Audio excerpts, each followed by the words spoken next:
Nah tapi ini yang bikin saya kecewa, ini yang saya sesalkan ini Bang Karni ini. Dan ini nuwun sewu ya, Al Mukarram Al Kotot sama Al Mukarram Ko Felix. Izinkan saya selesaikan dulu ya ngomongnya, nanti kalau mau motong nanti biar saya selesai dulu. Yang saya sesalkan ini acara yang harusnya tanda kutip sakral ini dibajak, ditunggangi oleh ormas terlarang. Ormas terlarang yang saya maksud ini adalah Hizbut Tahrir Indonesia. Ormas yang sudah dibubarkan oleh pemerintah lewat Perpu nomor 2 kemarin. Bendera Hizbut Tahrir itu dibentang, dikibar-kibar, diarak-arak di acara tuh Bang Karni. Jadi nuwun sewu, ini menurut saya ini adalah bentuk pembangkangan terhadap kedaulatan hukum Republik Indonesia. Masih ada yang lebih parah Bang Karni.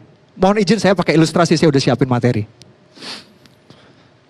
Ini foto viral, sang saka merah putih ditaruh di bawah bendera ormas yang terlarang. Jadi saya begitu lihat ini, nuwun sewu ini. Ini merayakan, katakanlah merayakan reuni, merayakan kemenangan atas penistaan agama. Tapi ya jangan jadi menistakan sang saka merah putih juga dong, benar gak?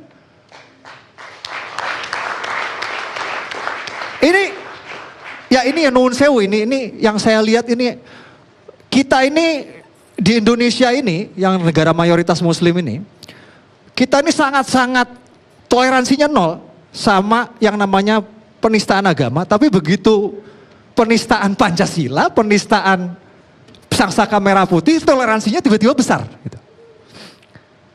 Yang jadi pertanyaan buat saya, ini aparat kemana?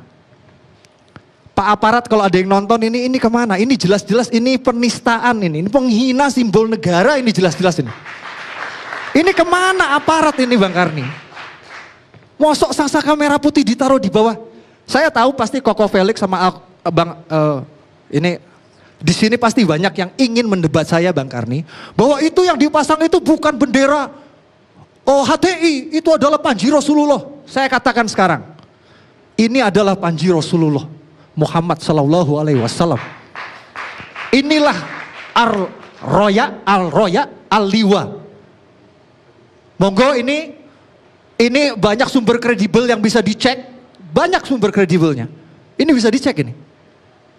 Ya, bisa periksa sendiri. Ini Bang Karni barang aslinya ini ada di Islamic Museum di Istanbul, Turki.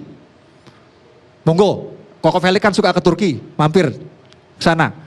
Jadi itu bahkan di kutipan sejarahnya itu jelas bahwa ini dulu Rasulullah Muhammad SAW menyerahkan bendera ini kepada Sayyidina Ali bin Abi Thalib radhiyallahu anhu pada Khaybar ke-7. Jadi jelas sejarahnya. Jadi jelas ya kalau ada yang nonton di sini Pak aparat, jelas ini adalah Panji Rasulullah.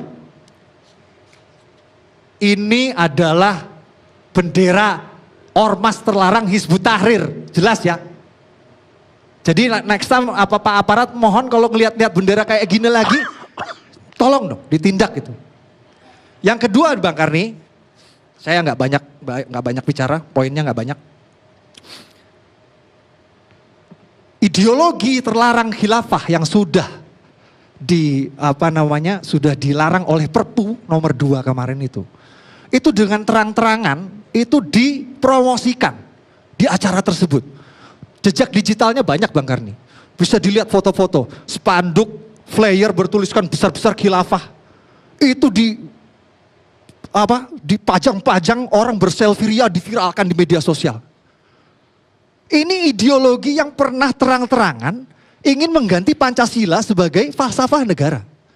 Ideologi yang terang-terangan mengatakan bahwa menolak undang-undang dan mengatakan undang-undang RI itu adalah hukum jahiliyah, hukum biadab. Ideologi yang terang-terang mengajarkan katanya nasionalisme itu tidak ada dalil, kata mereka. Itu kan sama aja mengatakan bahwa cinta tanah air itu bertentangan dengan hukum Islam. Ingin membenturkan agama dan negara. Ideologi yang berbahaya, yang akhirnya dengan berbagai macam pertimbangan pemerintah memutuskan untuk melarangnya. Maaf kalau saya menyinggung, tapi apa bedanya dengan komunis PKI? Jawabnya tidak ada. Sama-sama ideologi berbahaya, sama-sama ideologi terlarang. Kembali lagi pertanyaan saya, kemana aparat? Ini terus terang nih, Bang Karni, saya prihatin. Ini menurut saya ini udah bentuk apa ya? Menginjak-injak martabat hukum ini. Dan yang terakhir, pasca acara Bang Karni, buzzer-buzzer mereka, influencer mereka, itu di media sosial mereka kompak blasting. Blasting itu memviralkan di media sosial foto-foto dokumentasi gerakan 212 dengan narasi-narasi nuwun sewu ya Bang Karni. Narasi-narasi yang hate speech, agitasi, dan hasutan anti pemerintah.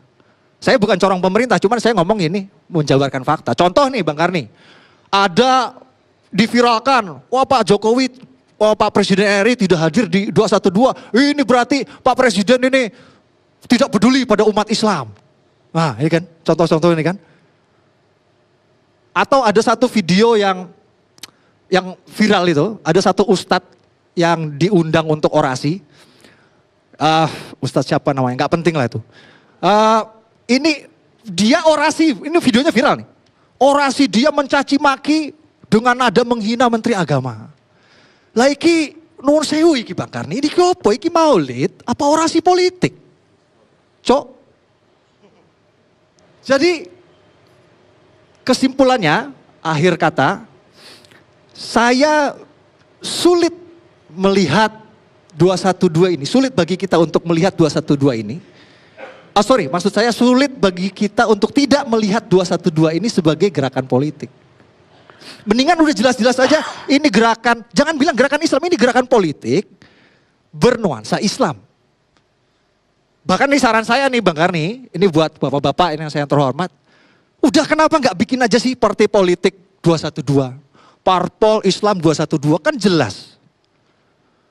Minimal mereka jujur gitu Bang Karni dengan motif mereka yang sebenarnya yaitu politik gitu. Ya kan? Daripada kayak sekarang umat dibuai dengan dalil jihad bela agama persatuan umat padahal tujuannya politik 2019. Sekian Bang Karni. Wallahul muwaffiq ila aqwamit thoriq. Assalamualaikum warahmatullahi wabarakatuh. Sekarang saya minta Felix Xiao, penceramah.